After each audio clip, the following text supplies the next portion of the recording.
Morning.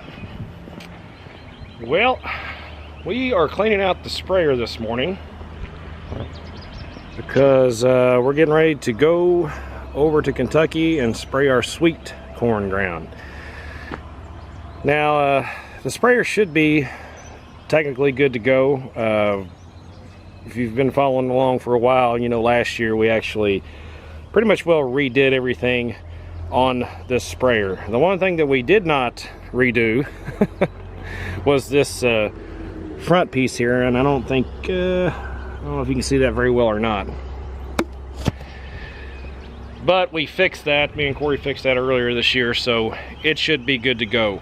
I just want to run some clean water through it. It's been sitting all winter. It had RV antifreeze in it, you know, to keep things from freezing and busting and that kind of thing. And you want to make sure you clean your sprayer out if you have RV antifreeze in it, because if you spray that on a field somewhere, it's not good for the ground nor plants. And speaking of plants, here's our cucumbers and our squash. You can see our squash is already flowering. Now, on another note too, you do not want to let your plants get this big before you transplant them. In hindsight, I should have seeded these much later because they came along a lot quicker than I anticipated. However, we're still going to try to plant them, and hopefully they'll be okay. I left them out last night because it only got down to about 50, and you know, we're getting ready to transplant this stuff, so they need to kind of adjust to the weather, because you know the greenhouses aren't going to be heated, and so they need some time to acclimatize to the weather. Well, we're filling up with some water. Probably going to put about, I don't know, maybe 125 gallon in it, and then let that all run out. Well, that's filling up. Probably going to run up front. Corey should be here anytime, and we'll see what the progress he's been moving along with.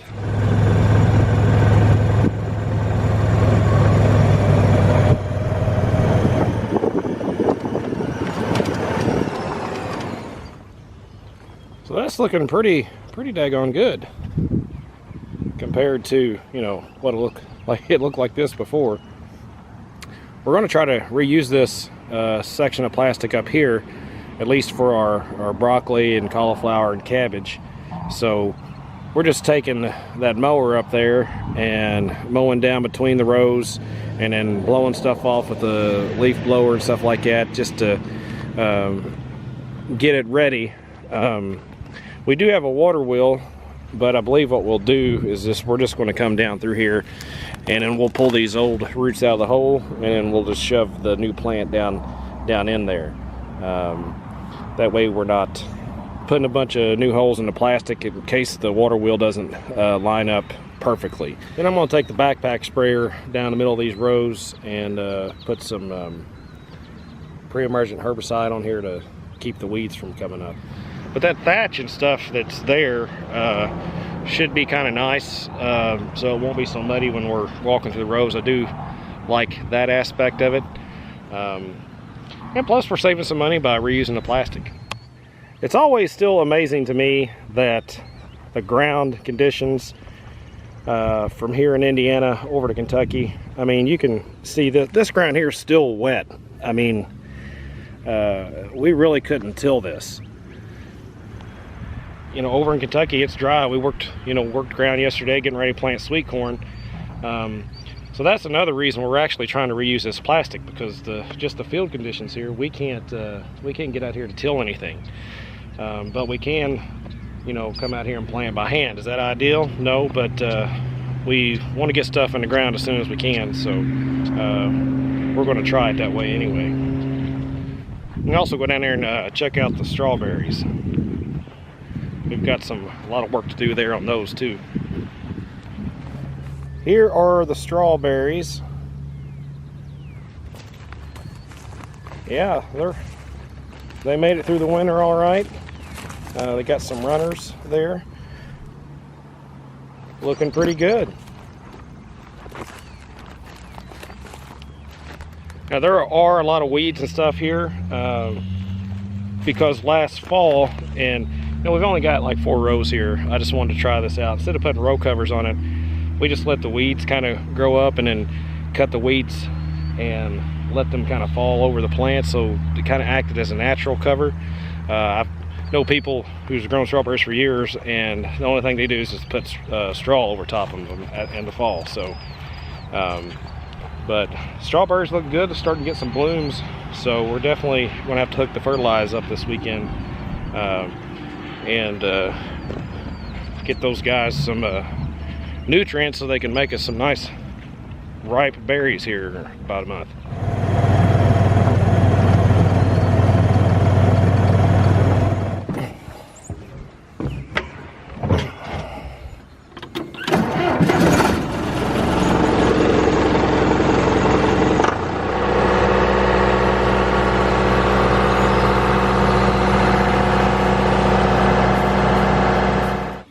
So we got the water filled up, getting ready to head to Kentucky. And you know, ideally, normally when we mix chemicals, we'll fill this up halfway, then dump the chemicals in it, and then agitate it while we're filling it the rest of the way up. I just don't like transporting, you know, chemicals in the tank if there was a wreck or something happened. And this is just clean water, so wouldn't have to worry about nothing like that. And I don't know about you all, but I'm about to fight some birds. This is getting ridiculous. Like every day, they just crap all over my truck and then try to fight themselves in the mirror.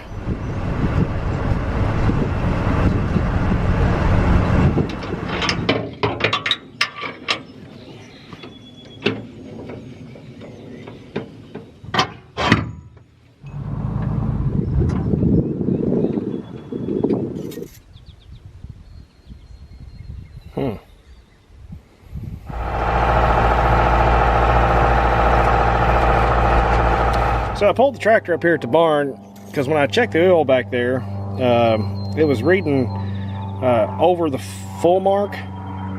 And yesterday when I checked this, it was under the full mark, about where it is now. So maybe it was wasn't setting level. I'm not sure. But the biggest thing it also concerns me is that I filled this up to here. I put about a half gallon in here, and now it is missing. It is gone, and I don't see any leaks in the radiator, so I'm not quite sure. Well, after further consultation with one of my colleagues, Brent actually just stopped by a minute ago, we think it's all right. He doesn't seem to think there's any coolant in the oil at all. I'm just going to monitor it. I'll probably go ahead and top off the oil because it is about a quart low. But that's where it was yesterday, and there's really, I mean, I filled the coolant up to maybe somewhere in here yesterday, so there's really not even much missing at all, which could have, you know, just run out the bypass. So we think we're good. Just monitor the situation and carry on. Well, strike 2 for the day. Apparently I've got to get hydraulic oil. Really wasn't thinking about this. This is probably more my fault for not bringing any. But yesterday when that hydraulic hose busted on the field cultivator, I forgot how much hydraulic fluid it actually dumped out. I actually didn't think it dumped out that much, but it's acting like it's really low, like 5 gallons or so low. Luckily, I don't have to go all the way back to Indiana to get that, because the place right up the road here where I get fuel at, they actually sell hydraulic oil. So it's not dear, but it'll work for today. It'll at least get us going. So we got the sprayer all ready to go. I'm getting ready to turn the tractor on, start the pump so it'll start agitating. Here are the chemicals that we're going to be using. We're going to be using Degree Extra and Roundup on our sweet corn field. Pretty much we're going to take all of the degree here to do what we've got tilled up, and about 6 quarts of Roundup. Roundup just will kill any grass out there that the field cultivator did not get, because this is a pre-emergent herbicide, so this will not kill anything that's still out there. We've had really good luck with Degree. We've used it the past couple years and it does a really good job. We really even haven't had to come back and do a second pass of herbicide applications or even cultivate. Now I will say, you know, some of our late planted corn did get some pigweed and water hemp in it, but that was like we were planting it in July, and it flushes, you know, that type of weed flushes again. It might have been better to wait and spray that before we planted, you know, at that time frame, but we actually wasn't planning on planting that late into July. But we usually just go ahead and spray it now. You know, it's April and it has good control all year long. But we've got some Prowl and Dual back there as well. I know that box says Lamb Cap, but that's just what we had this Degree in. But and that says Mad Dog, but that's Roundup. It's just off-brand. But those boxes is what I got: 5 gallons of Roundup, 5 gallons of Stealth, 5 gallons of Dual, and 5 gallons of Degree. All that was $1,000. So, and we're not done buying chemicals by any means. So we still got to buy chemicals for the pumpkins, which is probably going to be about another. Last year was $750, so I'm assuming it's going to be about the same this year, if not higher, because everything's went up. But that should pretty much will do it for us on chemicals. We still have to buy a little bit of insecticide. But yeah, we'll probably spend another $1,000 on chemicals just on the little few acres, you know, the 15 acres or so that we farm.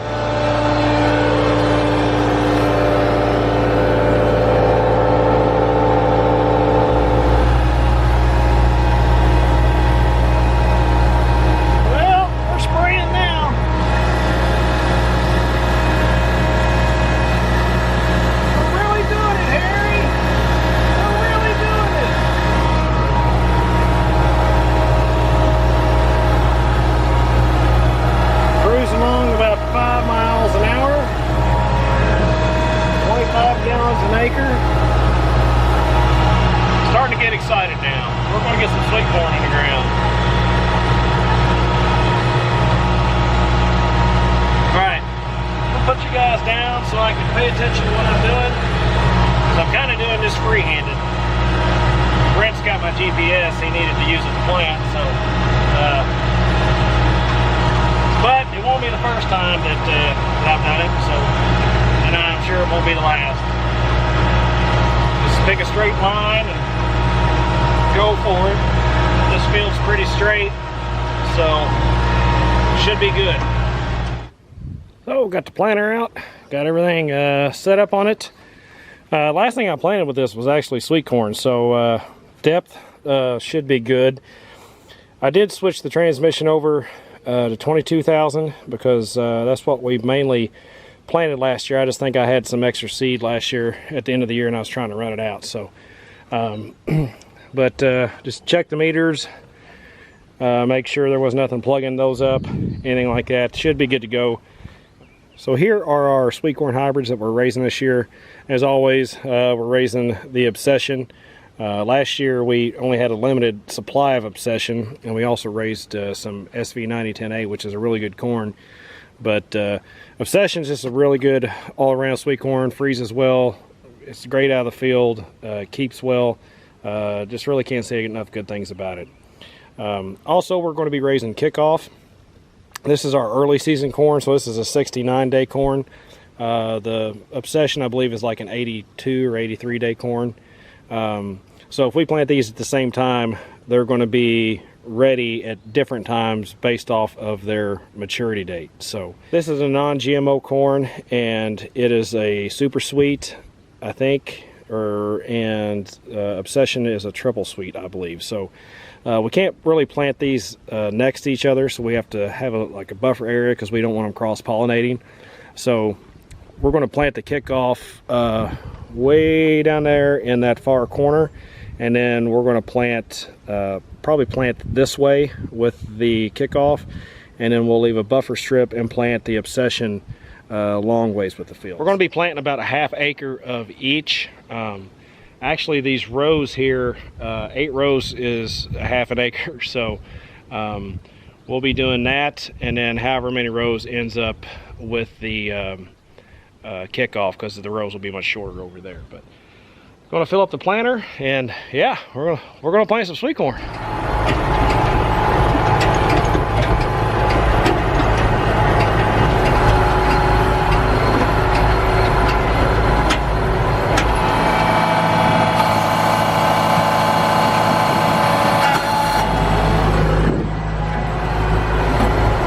And we're planting.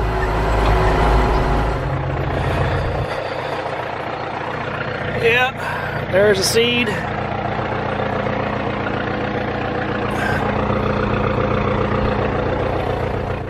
Looks good. It's closing up. I think we're gonna put these down one. Look out there, Bumblebee.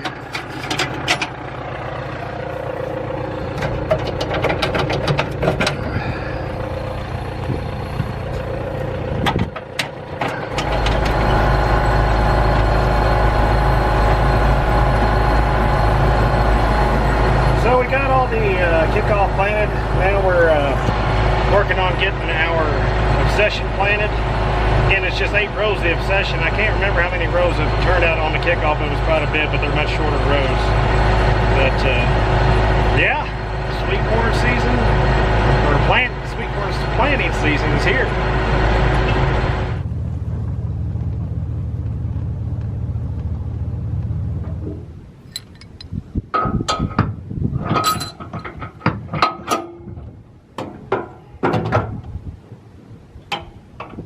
Well, got her in tow mode.